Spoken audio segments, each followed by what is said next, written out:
Hello students, this is Neeraj Gupta. In this video we'll discuss about banking, means we'll start our discussion about banking. मैंने पहले भी पिछली video में भी आपको बैंकिंग की इम्पोर्टेंस को बताया था. इस वीडियो में चलिए हम डिस्कस करेंगे कि बैंकिंग रेगुलेशन एक्ट, यानी कि जो बैंक्स को रेगुलेट करता है एक्ट. हमेशा आप देखेंगे किसी भी चीज़ में एक्ट जरूर आता है. जैसे पार्टनरशिप है तो पार्टनरशिप एक्ट, तो कंपनीज़ की रजिस्ट्रेशन के बारे में हमने पढ़ा तो कंपनीज एक्ट. तो एक्ट क्या होता है मैंने पहले भी बताया था कि जो गवर्नमेंट कानून बनाती है, लॉ बनाती है, जो पार्लियामेंट में बनता है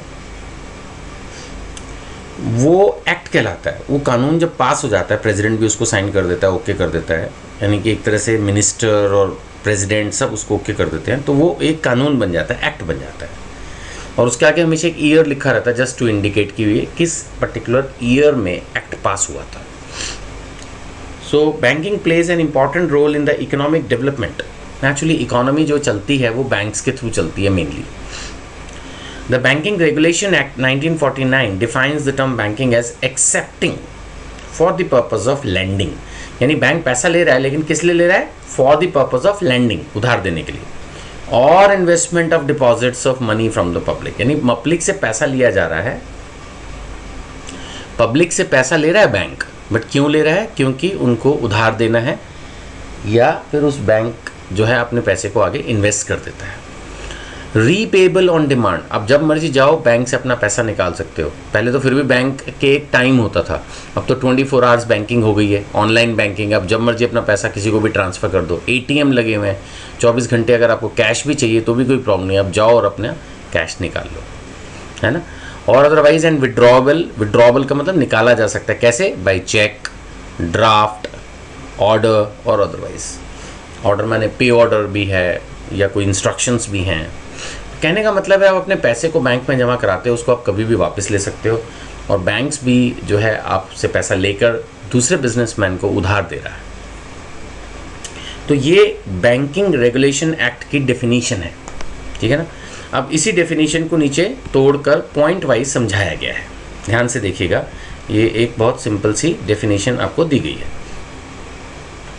it means the essential elements of banking are, number 1, there should be acceptance of deposits. Obviously bank कोई सरकार का पैसा बांटने के लिए नहीं है, बैंक पब्लिक से ही पैसा लेती है. इतने सारे लोग, मान लेते हैं किसी भी एक कॉलोनी में जो नई बसी, वहाँ एक बैंक खुला. इमेजिन कीजिए कि वहाँ पर 1000 फैमिलीज़ शिफ्ट कर गई. There is a high chances कि उनमें से बहुत सारी फैमिलीज़, से फॉर एग्जांपल 400 to 600 फैमिलीज़ ने उस पर्टिकुलर बैंक में अपना अकाउंट खोला, या जहाँ कहीं भी था पहले वहाँ से ट्रांसफ़र कर दिया. तो इस तरह से हर ब्रांच के पास पैसा आता है, और अब वो सारे लोग अपना पैसा उस पर्टिकुलर ब्रांच में डालेंगे.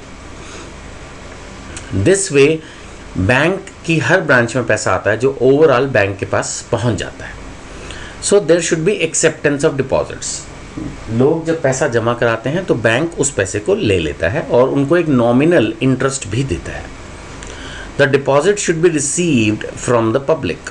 ये तो क्लियर ही है. इसमें पब्लिक में इंडिविजुअल्स भी आते हैं, कंपनीज भी आती हैं. पैसा तो कंपनीज भी डालती है ना, जो बिजनेस कर रही हैं, बिजनेस फर्म्स, उनका भी अकाउंट होता है.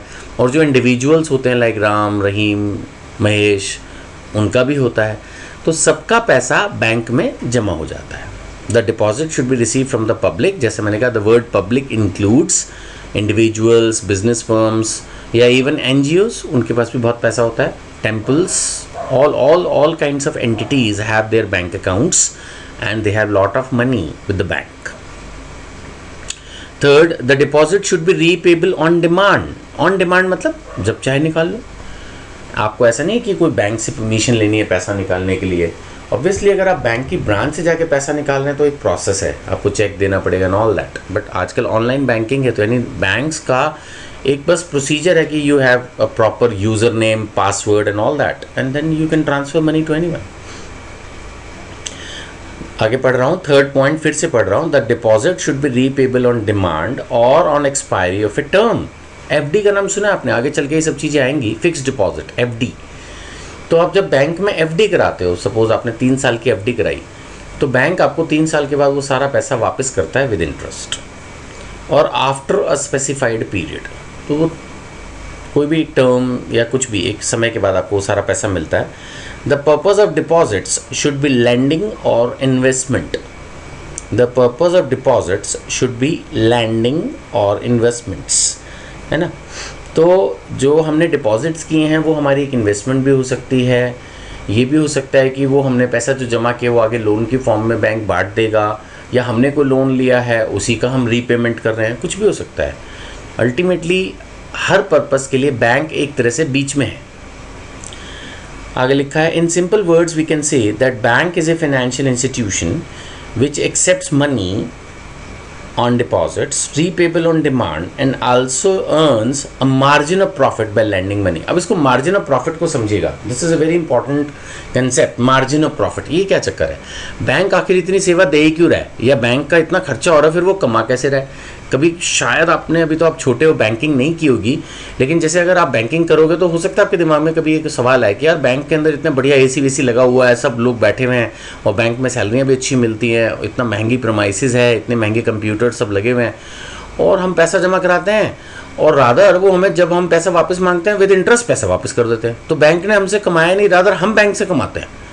तो बैंक आखिर जिंदा कैसे रहता है, इतना पैसा इनके पास कहाँ से आता है। देखने में तो ऐसा लगता है कि बैंक से हम कमा रहे हैं, बैंक हमसे नहीं कमा रहा, देखने में ऐसा लगता है दूर से।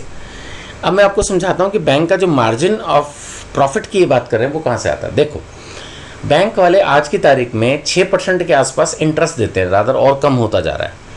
आई रिपीट, बैंक वाले अपने कस्टमर को 6% के आसपास इंटरेस्ट देते हैं जब भी वो कोई एफडी करते हैं। और सेविंग अकाउंट में अगर पैसा जमा करते हैं, सिंपल मतलब पैसा अकाउंट में बस जमा है, कोई एफडी नहीं है, तो 3-4% इंटरेस्ट मिलता है। जबकि अगर हम बैंक से कोई लोन लेने जाते हैं, कोई business loan, personal loan, housing loan, तो उसका रेट ऑफ इंटरेस्ट ज़्यादा होता है, 8% 9%। अब जिस आदमी ने बैंक में एफडी कराई, जिस आदमी ने बैंक में जमा कराया, वो नहीं निकालता, लेकिन बहुत सारे लोग ऐसे होते हैं जिनको पैसे की ज़रूरत है तो वो लोन लेते हैं। आदमी सेम है, यानी कि एक तरह से बैंक बीच में सेम है। तो जो लोग जमा करा रहे हैं उनको सपोज एक एग्जांपल लेते हैं, 6% इंटरेस्ट वापस कर रही है बैंक, और उसी पैसे को जिस बिजनेसमैन को लोन की ज़रूरत है उसको देके उससे 10% कमा रही है, मान लेते हैं। तो इसका मतलब 4% का फ़ायदा हो गया, बस इसी से बैंक चलता है। तो अब लोग जमा कराते हैं, हजारों लोग, करोड़ों रुपए, हजारों लोग मिलके बैंक के पास करोड़ों रुपए जमा करा देता है, और बैंक उससे माना 4% भी इंटरेस्ट का प्रॉफिट कमा ले तो बैंक तो फिर प्रॉफिट में जाएगा ही ना। वो बात अलग है अगर दुनिया भर के खर्चे हों, या अब जैसे कुछ फ्रॉड लोग होते हैं, लोन ले लेके भाग जाते हैं, वापस नहीं करते, तो उसकी वजह से बैंक लॉस में चला जाता है। अदरवाइज़ तो बैंक तो बहुत ही प्रॉफिटेबल बिजनेस है। और आप सोच ही सकते हो, लोग आके बस पैसा जमा करा रहे हैं, आगे आपने लोन दिया, उस पर से आपको इंटरेस्ट कमा रहे हैं, तो आपको लॉस होएगा ही नहीं, बात खत्म। ठीक है ना। आगे बढ़ते हैं, तो लास्ट में लिखा है, bank stimulate economic activity by mobilising savings of people. Naturally savings को मोबिलाइज करता है। अब एक आदमी की तनख्वाह सपोज 25,000 है और उसने महीने में 20,000 भी कमाए, 25,000 उसकी तनख्वाह, 20,000 भी उसने खर्च दिए, तो बाकी के 5,000 तो बैंक में डालेगा ना। That is mobilising savings of people. जो पैसा बच गया वो बैंक में आ जाएगा। And making funds available to the business, और फिर वो पैसा जो बचा हुआ है जो बैंक के पास आ गया वो कहाँ जाएगा, बिजनेस में। और बिजनेस जो है फिर अपने कैपिटल एंड रेवेन्यू एक्सपेंडिचर के लिए उसको यूज़ करेगा। कैपिटल एक्सपेंडिचर यानी बिल्डिंग लेने के लिए, मशीन लेने के लिए। रेवेन्यू एक्सपेंडिचर माने जैसे माना रूटीन का कोई खर्चा है, सपोज सैलरियाँ देनी है, नहीं है पैसे, तो छोटा मोटा लोन आदमी अपने बैंक से लेगा रॉ मटेरियल खरीदने के लिए, यानी रूटीन खर्चों के लिए अगर लेगा बैंक से लोन तो वो हो गया रेवेन्यू एक्सपेंडिचर, और बिल्डिंग या मशीनरी के लिए लेगा तो वो हो गया capital expenditure. Banks also deal in financial instruments. Definitely banks के पास एफडी है और बहुत तरह के फाइनेंशियल इंस्ट्रूमेंट्स हैं, debit card, credit cards and so on, and provide various financial services. Naturally banks की जितनी भी सर्विसेज है वो फाइनेंस से, पैसे से रिलेटेड है, तो all the services can be classified as financial services, जिनके बारे में हम धीरे धीरे अभी बाद में पढ़ेंगे। ठीक है ना। तो इस वीडियो में इतना ही, बाकी फिर आगे कंटिन्यू करते हैं नेक्स्ट वीडियो से टाइप ऑफ बैंक अकाउंट्स पर।